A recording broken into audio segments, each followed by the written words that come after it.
We wanted to be scary. We spent a week with a lot of books about ghosts and poltergeists, and we also wanted to base it on what we felt were the facts that existed in literature and with people who studied ghosts. So we wanted to base all of the things that happened in the movie on those kind of things rather than on things that were made up. Poltergeist disturbances over a fairly short duration, perhaps a couple of months. Hauntings can go on for years. Are you telling me that all of this could just suddenly end at any time? Yes, it could. Unless it's a haunting. One of the most ancient beliefs we have, and it permeates the whole of the human condition, is that ghosts are spirits of the dead who come back to communicate a message.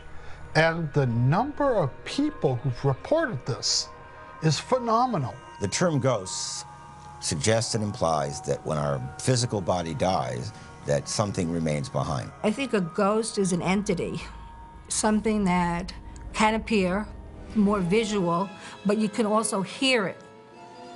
Where are they coming from? I don't know. Ghosts are people who don't know that they're dead. So we're actually dealing with a kind of continuity between, you know, this world and the world of people who are dead. What are these ghosts and spirits actually like? I mean, why do they exist in the first place? What do they want? Why are they here? Why don't they just stay there? Why are they coming to us? A spirit or a ghost is simply someone who hasn't passed through the light. A ghost is stuck between this world and the next world. We see that generally a violent traumatic death is what seems to precipitate a ghost. Ghosts supposedly linger because they have unfinished business, something that they haven't really finished in life. Sometimes this becomes an entity who is not able to adjust to the next step, which is, of course, being on the other side. It's a place there's no resolve to it, there's no closure. And what a psychic medium has to do is put that closure on it. One thing's for certain, though, all ghosts are not equal. And one of the great examples of this is the difference between the so-called ghosts and the poltergeists. The difference between a ghost and a poltergeist is obviously the difference between something that appears to be a completely natural thing, the ghost, and something which is actually, in effect, a kind of spiritual juvenile delinquent, because that's what poltergeists are. Now the word gives it away. Polter is German for noisy, and Geist is German for ghost. They seem to kind of draw the energy to where they are. Books have flown off the shelf, you know, vertically, not like they would fall over. People would hear voices. It consists of objects being moved by unseen hands, things being thrown, or people being pushed.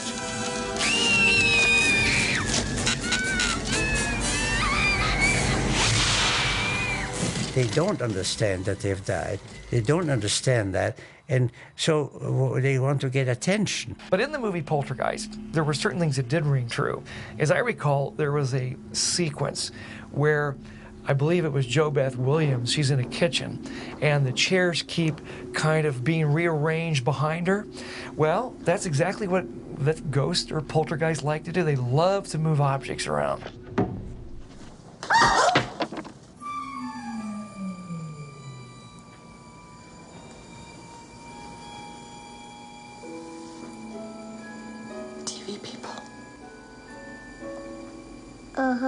Undoubtedly, Poltergeist, the film, did have quite a big impact in getting far more people interested in the phenomenon of poltergeist, because I think most people were simply not aware how common it is. When I look at it now and look back on it, a lot of the stuff that's in there, it's all based on an actual occurrence. Sure, they enhanced a lot of that stuff for the dramatic effect, but, you know, if you really analyze every little piece of it, it's all based on actual experiences. But what are they? That's the question. There's a lot of different theories.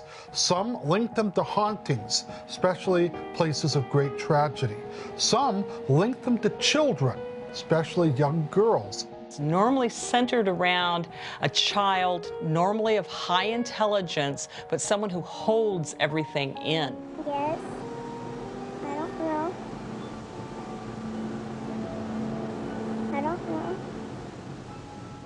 Then you have the people who say they can communicate with the dead. You have the mediums, the clairvoyants, the psychics. Medium, trans-channeler, all meaning the same thing. Medium being somebody who is in between.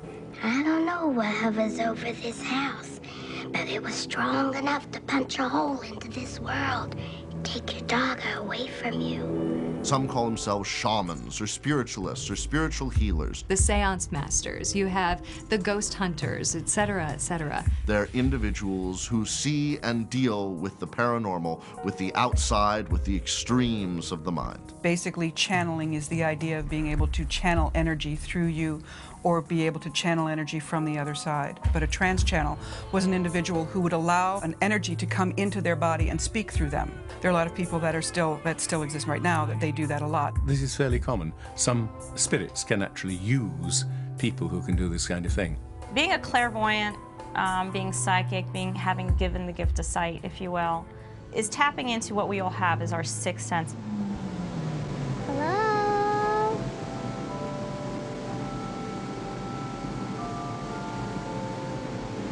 What do you look like?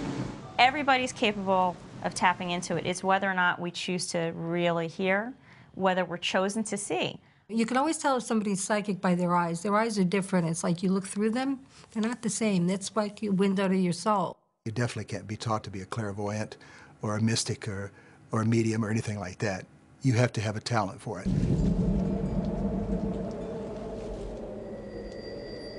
As a child, I always knew things. I knew everything that was going on. I didn't like that gift. I was uncomfortable with it. Because, you know, try getting a date. You know what the guy's thinking. There's certainly many people who are afraid of acting as mediums, and I don't blame them in the least. I can't think of a bigger bloody nuisance than being a medium. They feel like freaks, and they're not able to function in a normal environment because they have these savantish things that are just coming out and emanating from them that they can't explain and that no one around them understands. I've always had this, and it has made me seem very strange, and I have had people that come to me where I work, where I am a psychic, and they have the gift too, and they will never admit it, and they will never go there. But for a lot of people, it is very painful, and they just shut it down. I sense. I can feel that where the activity is coming from, what room, where it hangs out the most, and where it scares the person the most, you know, when they would see it. Because ghosts have a funny way, you know, they just pick inappropriate times to bother you. Emotions are the easiest ones for me to pick up. I pick up by seeing still pictures. I can see almost sometimes like a movie flashing in front of my mind, and I'm watching it and I'm trying to make sense of what I see. Sometimes there are just ghosts that are pains in the ass and they hang around and they want you to hear their jokes, and they're not funny, but you're just not going to get rid of them no matter what you do. Going back to ancient times, whenever someone wanted to make contact with the spirit world, they would enact a magical ritual or ceremony. And one of the most common ceremonies that people think of when they think of this kind of communication is the seance. The whole seance thing can be highly suspect, if not impossible, to most people. And one of the people that it was highly suspect to, who spent most of his life debunking the seance, was Harry Houdini. After his mother died, Harry Houdini went and visited a medium and was completely desperate to make contact with his mother. And when he sat across from the medium at the table and realized that the person he was visiting, that he was entrusting his one lifeline to his mother, was doing phony and fake parlor tricks, he was devastated. And after more than one of those experiences, he became so angry and so incensed and so passionate about exposing these people because he saw them as people who were really capitalizing on other people's despair. In spite of the fact that Harry spent most of his career debunking these imposters and the charlatans, he never really gave up believing, and he never really said out in the open, I don't believe this is a possibility. In fact, I think it's quite the contrary. Come here, honey, and give me your hand. I'm not gonna bite you. Are all clairvoyants out to get us, out to fool us, out to take us? Are they all hucksters and cons and frauds? No. When I was younger,